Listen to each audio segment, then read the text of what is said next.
করে দিলাম। এগুলো হলো কুচিলা পাতা, ভালো করে বেছে ধুয়ে নিয়েছি। এখন কেটে তারপর সুন্দর করে ভাজি করব।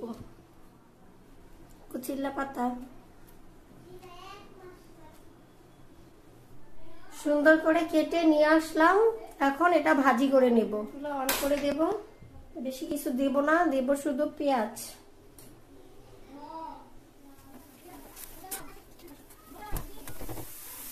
পরিমাণ মতো তেল, পরিমাণ মতো লবণ,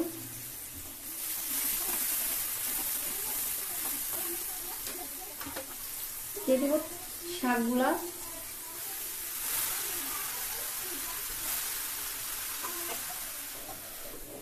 5 মিনিটের জন্য রেখে দেব। 4-5টা কাঁচামরিচ দিয়ে দেব।